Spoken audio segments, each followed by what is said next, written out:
Hello, contemporary issue students. We're going to be reading again from Are Americans Overtaxed? Today we're going to read the no side, If We Decided to Tax the Rich, by Stephen Brower. He is an author, your book tells you in the back, and one of his books is called Robbing Us Blind, The Return of the Bush Gang and the Mugging of America. So you can really tell where he's coming from. He's very much liberal, I guess. So let's begin reading on page 226, If We Decided to Tax the Rich.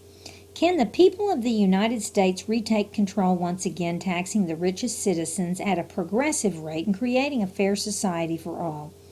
If we had a Congress and a president who were willing to promote the interest of the vast majority of Americans, we could recapture some of the accumulated wealth that has been transferred to the rich over the last 2 decades. A reallocation of our resources could serve working people in the following ways: by creating full employment with a higher minimum wage and a shorter work week, by supporting quality daycare for all who need it, by providing for federally funded health care that serves everyone, by rebuilding the nation's schools, roads, bridges, sewers, and parks, by offering free higher education and other training to all citizens. Measures such as this will certainly cost hundreds of billions of dollars. Where can we get this kind of money while keeping the budget deficit reasonably low? There are several places to start.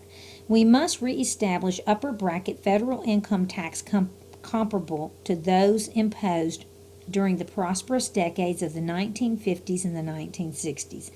The current effective rate on the richest 1%, whose income is at least $900 billion per year, is about 25%. An effective tax rate of 50% on the very richest 1% of Americans would raise an extra $225 billion. Raise the effective tax rate on corporate profits to 50%, the approximate rate of the 1950s. Profits have risen dramatically to over $600 billion per year, while taxes have remained at an effective rate of about 25%. So this increase would yield another $150 billion. Institute an annual wealth tax of 3% on the richest 1% of Americans. This would yield $250 billion per year. Cut defense spending on new weaponry by $100 billion to stay in line with the diminished military budgets of the rest of the world. These proposals and the $725 billion they would raise might outrage the corporations and the rich, as well as the politicians whom they have so carefully cultivated, but it would hardly be the case of impoverishing the well-to-do. The $625 billion in increased taxation would simply restore the more equitable but hardly equal distribution of income and wealth enjoyed by Americans 3 decades ago. The exact fiscal measures used to achieve more egalitarian economic outcomes. Egalitarian means equal. To achieve more egalitarian economic outcomes are not all that important. The ones listed above could be modified or partially replaced by others. For instance, Social Security taxes could be made less regressive by assessing them on the highest salaries and on all forms of property and financial income as well. Other worthy forms of taxation could be reestablished, such as the once progressive but now largely eviscerated inheritance tax. Big problems require big solutions. A class war waged by the rich with very little opposition from the working class has already taken place. The size of economic transfers recommended here would enable us to redress the imbalance of power in appropriate proportion to the inequality that has been imposed over the past 20 years.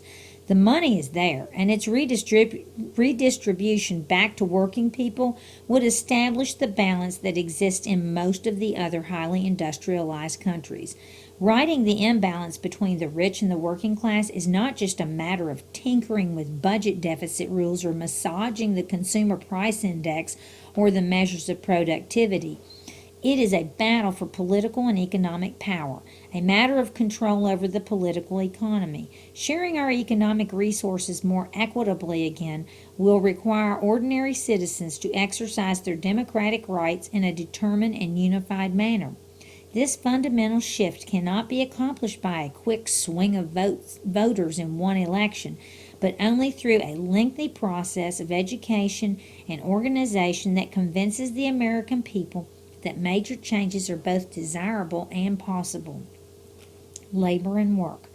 Even though labor unions in the United States threw $35 million into targeted congressional races in 1996, there is little merit in the conservative claim that organized labor has the same kind of power in the Democratic Party as big business interests have in the Republican Party. Unions have resources that are minuscule compared with those of business interests. In 1996, all labor associations together collected $6 billion in dues, as compared with the $4 trillion in revenues and $360 billion in profits gathered by corporations. Labor can gain politically only when millions of working people, unionized and non-unionized, are engaged in the political process. There are reasons for optimism. Despite the fact that the percentage of organized workers has been more than cut in half in the past 40 years, from 35% to less than 15%, unions have made recent gains in organizing women, Hispanics, and African Americans as members. In making an effort to organize the working poor and to alleviate the exploitation of part-time and contingent workers, unions are reviving the universal goals that once gave life to the labor movement. The emphasis on raising the wages of those at the bottom is crucial in two ways. It stresses the equal status due to all those who are willing to work, and it protects the wages and benefits of those already organized. A distinct turnaround in public perception of the labor movement became evident in August of 1997 during the strike by drivers and package handlers of the United Parcel Service, that's UPS, to you and me. Opinion polls showed that Americans backed the Teamsters over UPS management by a margin of 2-1. This was a bit surprising given the Teamsters' well-publicized history of corruption and the fact that UPS was generally regarded as a good company.